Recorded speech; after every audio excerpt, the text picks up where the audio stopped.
I used to think Disney was this happy and joyous place. A land where no matter what was going on in the world, anytime I visited, I could always find peace there. That was until I went to Disneyland in California, back in 2019. The events that went down on that trip, I find difficult to even believe myself, so I won't be surprised if you don't either. My friends Jason, Amelia, and I were all pretty big fans of Disney World in Florida, so we had always talked about making the trip out to California to check out the original park. I was most excited about visiting Toontown. For some reason, that area always had this aura of mystery to me. There used to be one in Florida, but it was replaced by Storybook Circus years ago, and I never actually was able to go. I've always been a big fan of cartoons and animation, so immersing myself in a place like that was an absolute dream of mine. When we got into the park, I basically beelined it straight there. Even though everyone was making fun of my obsession with the kids area, I didn't even care. As soon as I walked under that overpass with the constantly scrolling population numbers, I was hooked. We just strolled casually for a few minutes, taking in the sights and sounds, when all of a sudden I experienced this putrid aroma.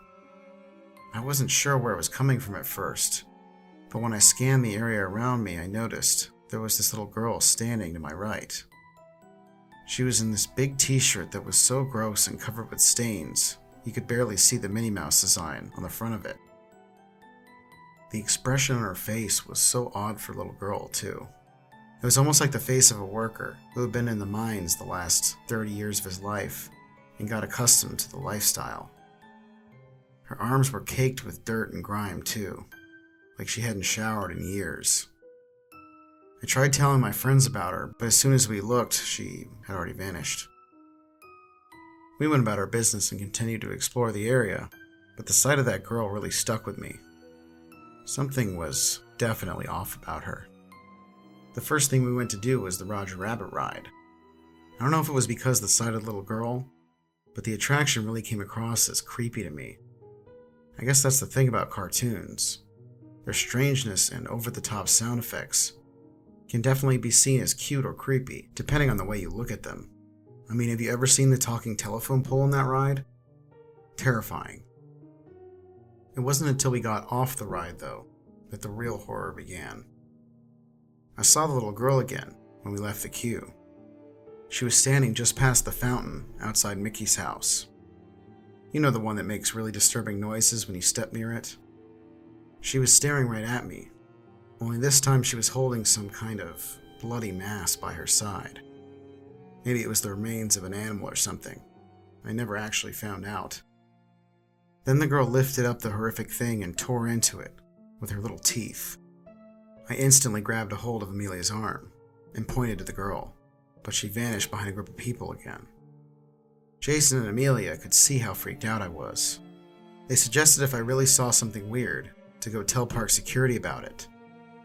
So the three of us immediately started walking to go find somebody. We searched around the park and finally found a security guard patrolling around Adventureland. When we told him what we saw, he responded pretty casually, as if this was just another day for him. He said he'd check the cameras though and have a few officers go and look for the girl. At that point, we decided to check out the rest of the park and try to get our money's worth, even though I already knew my trip was pretty much tainted.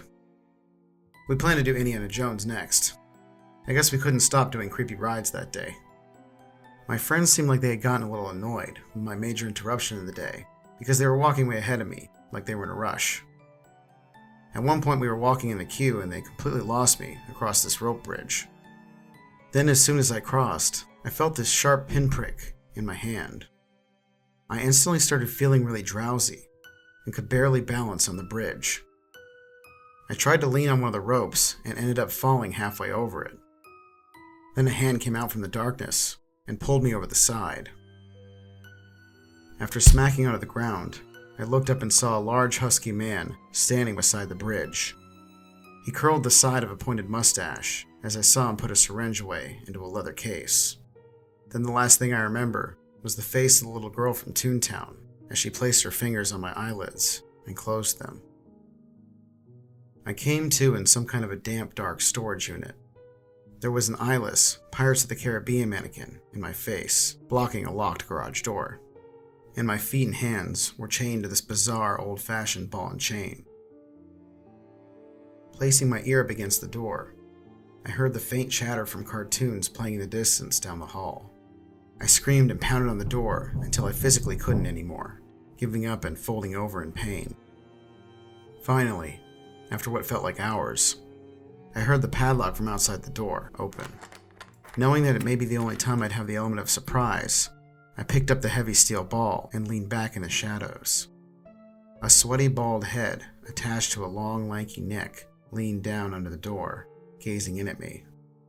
It grinned a horrifying grin, one like I'd never seen before.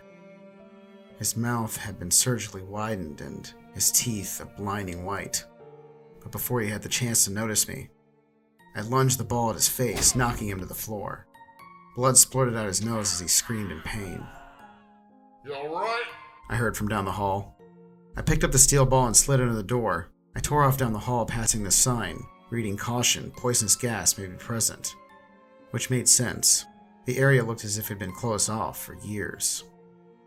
The walls were covered in this black mold, which reflected the fluorescent lights flickering above. I opened the first door I could find and dove in, as I started to hear the screams of an angry redneck man.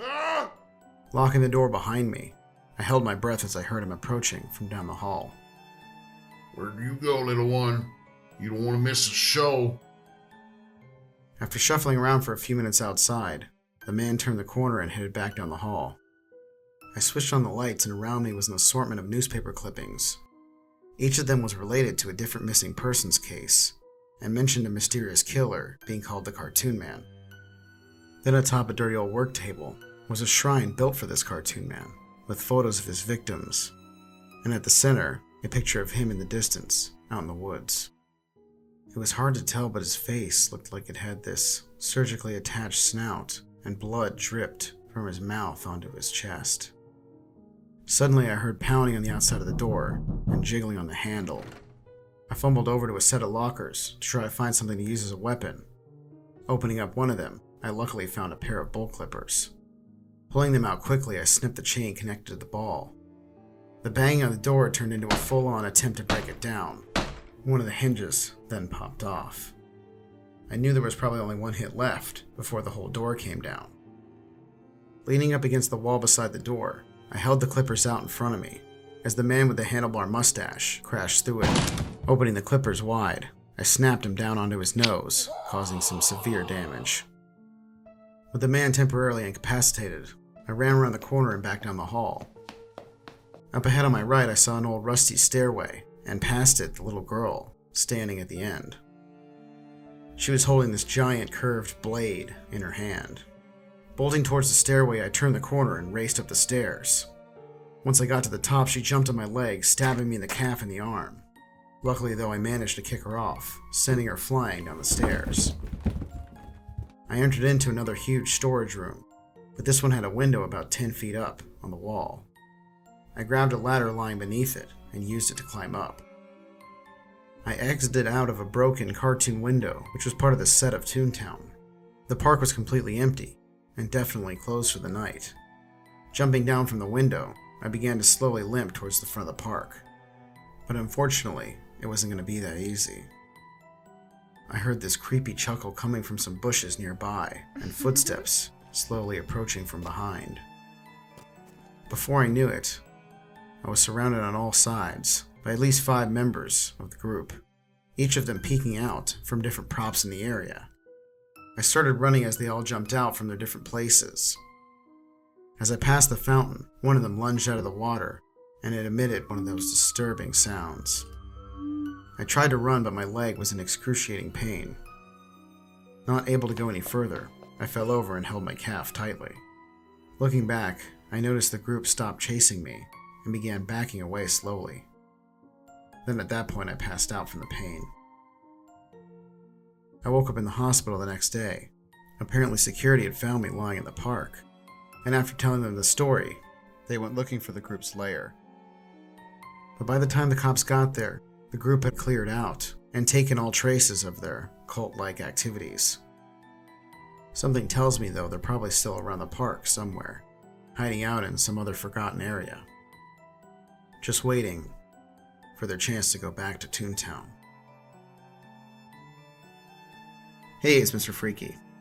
If you enjoyed this video, please like it and subscribe to my channel, as well as join the Discord if you want to get involved with the community.